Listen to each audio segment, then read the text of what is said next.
Well, joining us now in our London studio is Humza Yousaf, who's the former First Minister of Scotland and the leader of the SNP and current MSP for Glasgow Pollock. Welcome to TRT World. Great to have you with us. So clearly Iran has been dominating the news exactly for a week now, but has the world forgotten about Gaza? It has, and I don't think that's accidental. I think it's a deliberate tactic. We've seen the tide was turning against Israel. Some of its closest allies, the UK, France, Canada, joint statements from the three leaders of those countries, probably using the strongest language of criticism I've heard from those countries against Israel. We then saw sanctions from the United Kingdom against Israeli government ministers.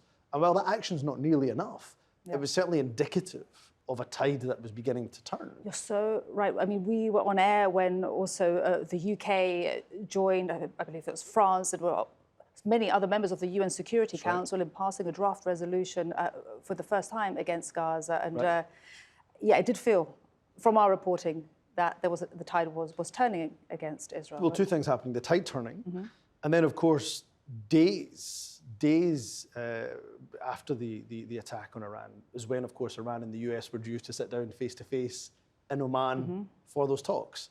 So, of course, Israel was deliberately trying to, quite literally, blow up those negotiations as they were due to take place. So is that what you think the timing is? Well, I mean, let's not pretend that it's a coincidence. The Israeli strike took place, as you say, about a week ago, and a few days later, Iran and the US were meant to be sitting down at the negotiating table about Iran's nuclear program. So Israel's attempt is to deflect, to distract.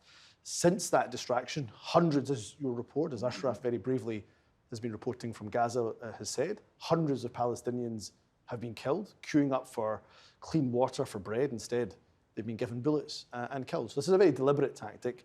And I think the question many of us have in our mind is just what more red lines does Israel have to cross in order to stop it from acting with impunity? And why? I don't know what to ask, because we ask that question every single day, because we see that we interview doctors, but we speak to Ashraf every single day. What do you think the UK could do, should do? Is it consistent in its messaging? Because we saw it, as you say, now the tide was turning a bit, and suddenly with Israel, we saw David Lammy today negotiating, well, in talks there with other European ministers. But I don't know if that was a strong line against Iran. I believe Donald Trump is speaking right now. I'm not sure if we're going to listen to Donald Trump. All right, we will. Do stay where you are. Let's just listen to what he has to say. They want to speak to us. Europe is not going to be able to help in this one. 20 years ago, you were skeptical of a Republican administration that attacked a Middle East country on the idea of questionable intelligence of weapons of mass destruction. How is this moment different with Iran? Well, there were no weapons of mass destruction. I never thought there were. And that was somewhat pre-nuclear. You know, there was a nuclear age, but nothing like it is today. And it looked like I'm right about the material that they've gathered already. It's a tremendous amount of material. And I think within a matter of weeks, or certainly within a matter of months, they're going to be able to have a nuclear weapon. We can't let that happen. I was very much opposed to Iraq. I said it loud and clear, but I was a civilian, but I guess I got a lot of publicity. But I was very much opposed to the Iraq war. And I actually did say, don't go in, don't go in, don't go in. But I said, if you're going to go in, keep the oil. But they didn't do that. What intelligence do you have that Iran is building a nuclear weapon? Your intelligence community has said they have no evidence that they are at this point. Well, then my intelligence community is wrong. Who in the intelligence community said that? Your Director of National Intelligence, Tulsi Gabbard. She's wrong. Mr. President, are the Chinese in any way helping Iran at this moment? We're hearing reports of mysterious planes landing in Iran from China. I don't know. They say that they're there to take people out, but I can't tell you about that. I get along very well with China, get along very well with President Xi. I like him. He likes me. We have a very good relationship. We'll see what happens. I can't imagine them getting involved. Is the decision that you need to make on Iran, whether to strike militarily, is this the biggest decision you'll have to make as president? Well, I can't tell you that. I have to see what happens. I can't, really say that. It depends what the decision is. but I wouldn't really be able to tell you that now. I'll tell you in about a year from now, maybe 5 years or 10 years from now. You never know about decisions. You never really know. Sir, would you support a ceasefire while the negotiations happen? I might, depending on the circumstances. Would you? Former Congressman It's very hard to stop. I will say this. It's very hard to stop when you look at it. Israel's doing well in terms of war, and I think you would say that Iran is doing less well. It's a little bit hard to get somebody to stop. Sir, Liam Kosker was here. Former Congressman Matt Gaetz threw out an interesting idea suggesting that if you were to broker a deal where nuclear inspectors go into both Israel and Iran, that you could win a Nobel Peace Prize, and they might even rename it the Trump Peace Prize. Did you hear those? What do you think of that? Well, they should give me the Nobel Prize for Rwanda and if you look, the Congo, or you could say Serbia, Kosovo, you could say a lot of them. You could say, I mean, the big one is India and Pakistan. I should have gotten it 4 or 5 times. I should get it for the, I would think the Abraham Accords would be a good one too. But what do you They think won't of give that me a idea? Nobel Peace Prize because they only give it to liberals. Would you support Iran being able to have nuclear, or would you support Iran being able to have civilian nuclear energy capabilities up to 3.76%? You know, they're sitting on the top of one of the largest piles of oil in the world. I just don't know why they need that for civilian work. You know, it's one thing for certain countries to say, hey, I want to have a certain amount where I can go nuclear a little bit because we need it for electricity, we need it for air conditioners, etc. But when you're sitting on one of the largest oil piles anywhere in the world, it's a little bit hard to see why you need that. Yeah. Are you concerned that Iran or its proxies would wage terror attacks against American targets abroad if you order military action? We're always concerned about that, and we have to take them out and be very strong. You're even in danger talking to me right now. Do you know that? You are in danger talking to me right now. So I should probably get out of here, but you guys are actually in danger. Can you believe it? One more. Mr. President, is it still your expectation that NATO countries spend 5% of their GDP on defense spending? Well, I think they should do that. I don't think we should, but I think they should. We've been supporting NATO so long. In many cases, I believe paying almost 100% the cost. So I don't think we should, but I think that the NATO countries should, absolutely. And if a country like Spain decides not to? Well, NATO's going to have to deal with Spain. Spain's been a very low payer. They were always a very low payer. They were either good negotiators or they weren't doing the right thing. I mean, I think Spain has to pay what everybody else has to pay. Spain has been notorious for low pay. You know who else was a low payer, just about the lowest? A place called Canada. Because Canada said, why should we pay when the United States will protect us free? And they've been right about that. Russia, Ukraine, you've been making progress towards a peace deal, but I don't know if you noticed that Lindsey Graham and Mike Pompeo were there on the ground in Ukraine, seemingly doing the opposite, trying to provoke the Ukrainians to keep fighting. What do you think of that? Well, we're going to see, and people have to be very careful with what they say. They got to be very careful with their mouth, because their mouth can get them into a lot of trouble. One more. ICE. ICE has said that they're trying to arrest up to 3,000 individuals a day. There are some communities that are saying they are fearful of being wrongfully detained or separating some families, even if they're undocumented. Is the fear in some of these communities worth the deportations of these undocumented individuals, a mass deportation program? It's a tough subject because, look, we have farmers. I love farmers. I won 80%, 85% of the farmers, and I love them, and I'm never going to do anything to hurt our farmers. And you could also say the leisure business, etc. There are some businesses where you have a disproportionate amount of people that are the people that you're talking about. At the same time, we have to get the criminals out of our country. And we're looking at doing something where, in the case of good, reputable farmers, they can take responsibility for the people that they hire and let them have responsibility, because we can't put the farms out of business.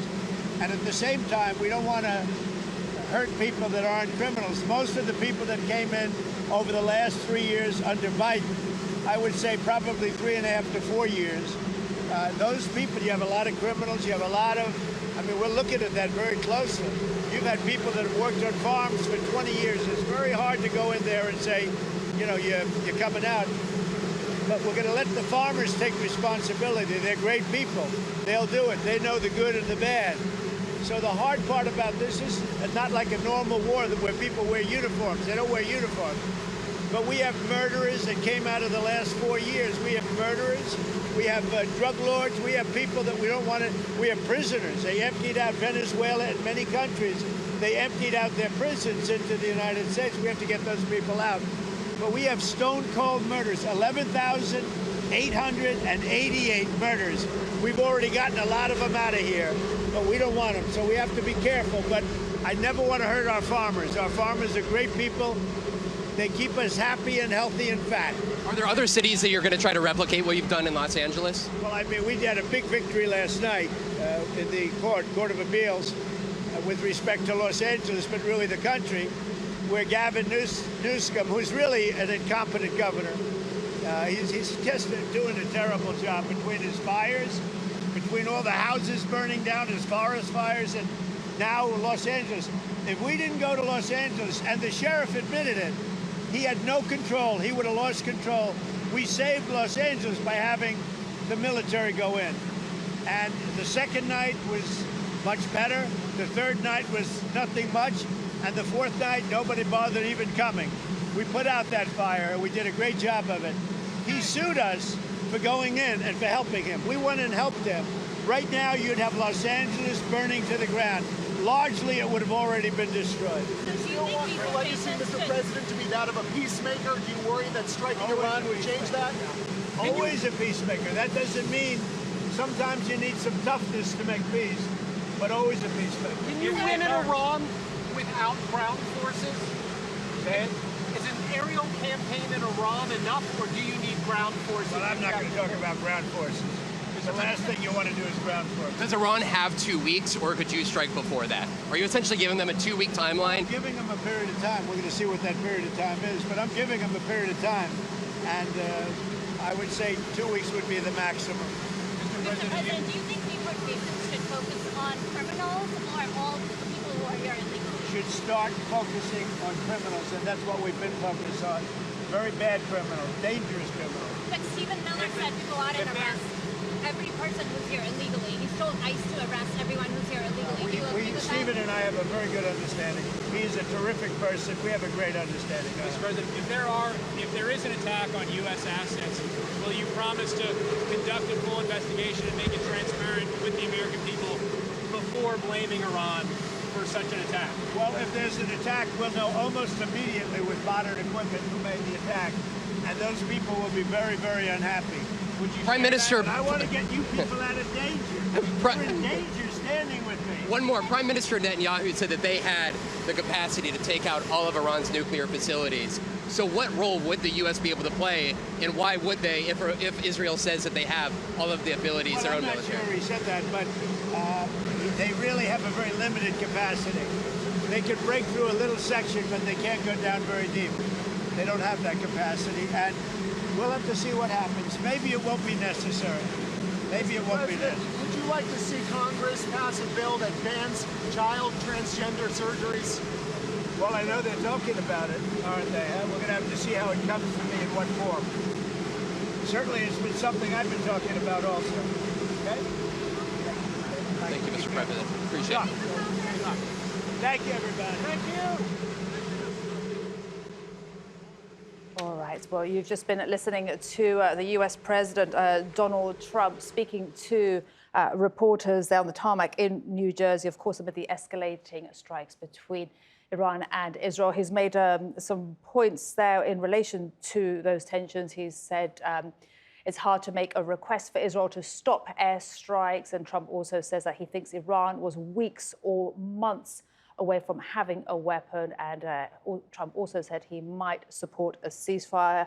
Another point he said is that he says that Tulsi Gabbard is wrong on evidence regarding Iran building a nuclear weapon. I'm just going to put these questions to our guest who joins us in the studio, Humza Yousaf. You heard all of that there from Donald Trump. Your reaction to that? Well, first of all, it's extremely interesting that Donald Trump made the claim that Iran was weeks or months away from developing a nuclear weapon. Now, let's remember two things. First of all, Benjamin Netanyahu has been saying that Iran is weeks or months away from having a nuclear weapon for 30 years. He made the claim in the 1990s, the early 2000s, and of course right throughout till the present day. And of course that's not the case, because we know that the global watchdog on nuclear energy, the IAEA, International Atomic Energy Agency, have said very clearly in the report that there's no credible evidence of a structured nuclear weapons program in Iran. Now, they've criticised Iran for not complying with inspections and enriching too much uranium, and I think Iran must comply with those inspections. But importantly, no credible evidence of a structured program. But let's just for 1 second assume that everybody else is wrong and Donald Trump was right. Even if Donald Trump was right, the fact that Iran was weeks or months away from a nuclear weapon, according to Donald Trump, that doesn't give Israel the right to strike under the UN Charter. Breaking international law. A completely breach of international law. The consensus by every international legal expert is that there was no imminent threat, and therefore it was legal under Article 51 of the UN Charter. But it's done it, and you see, it just feels like it has no impunity. 20 months in Gaza, just killing more than 53,000 Palestinians. I want to go back to Gaza, but just a point on Iran. And you've said that this path feels familiar, very similar to the way the US and the UK took us invaded Iraq, and with the claims of weapons of mass destruction. It's hauntingly reminiscent, frankly, of the lies that were told in advance of invading Iraq.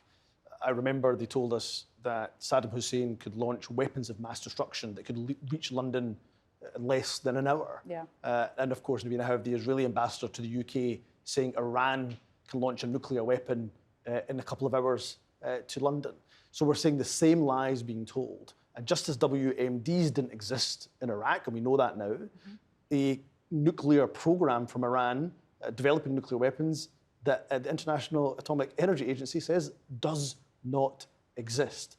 So I think it's important that the British public and those across Europe and the Western world make it clear to their governments that they're not going to fall for the lies that were told in the run-up to 2003, 20 years on. And what do you think the UK's position is going to be? We saw David Lammy in Geneva today. He was there with other foreign ministers of Europe, and he said that this is a perilous moment, but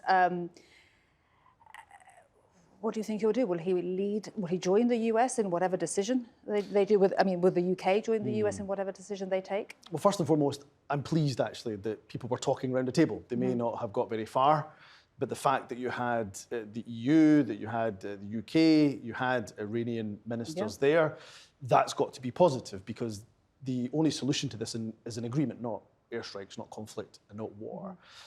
The UK position, I'm afraid, when it comes to the Middle East, is often hypocritical. It talks of Israel's right to self-defence. Nobody's talking about Iran's right to self-defence. They were struck first, remember, as you say, around a week ago. So for me, I'm hopeful that discussions continue. We know that Donald Trump has said there's 2 more weeks as a window of 2 weeks.